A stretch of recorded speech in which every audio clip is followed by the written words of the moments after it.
पूरी दुनिया में 195 देश है।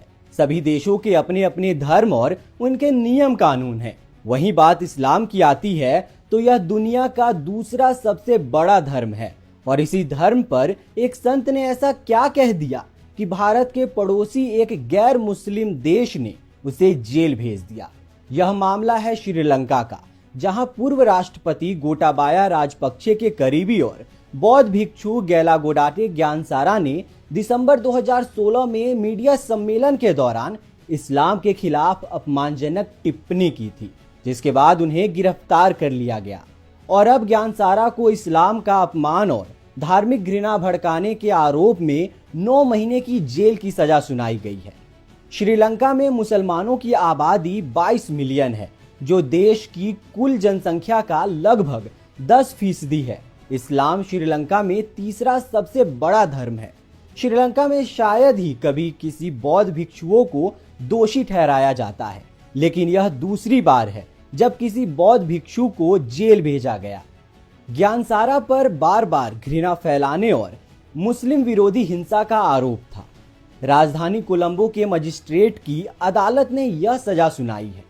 इससे पहले ज्ञानसारा को 2019 में एक मामले में राष्ट्रपति से क्षमा प्राप्त हुई थी। कोर्ट ने कहा कि संविधान के तहत सभी नागरिक, चाहे वह किसी भी धर्म के हो, आस्था की स्वतंत्रता के हकदार हैं। ज्ञानसारा पर 1500 रुपए का जुर्माना भी लगाया गया। कोर्ट के फैसले में कहा गया कि जुर्माना न भरने पर 1 महीने की अतिरिक्त कैद होगी। ज्ञानसारा ने सजा के खिलाफ अपील दायर की है, लेकिन कोर्ट ने अपील पर अंतिम फैसला आने तक उन्हें जमानत पर रिहा करने की उनके वकीलों के अनुरोध को खारिज कर दिया है। ज्ञानसारा पूर्व राष्ट्रपति गोटाबाया राजपक्षे के भरोसेमंद सहयोगी रहे हैं।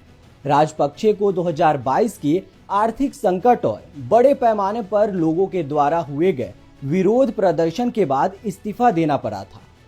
राजपक्षे के राष्ट्रपति रहते ज्ञानसारा को धार्मिक सद्भाव की रक्षा के उद्देश्य से कानूनी सुधार पर एक टास्क फोर्स का प्रमुख नियुक्त किया गया था।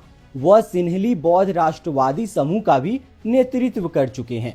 राजपक्षे के देश से बाहर चले जाने के बाद पिछले साल देश के मुस्लिम अल्पसंख्यकों के खिलाफ अभद्र भाषा से संबंधित इसी तरह के आरोप में ज्ञानसारा को जेल में डाल दिया गया था, लेकिन सजा के खिलाफ अपील करते हुए उन्हें जमानत मिल गई थी। आपका क्या कहना है इस पूरी खबर पर? अपनी राय हमें कमेंट बॉक्स में बताएं।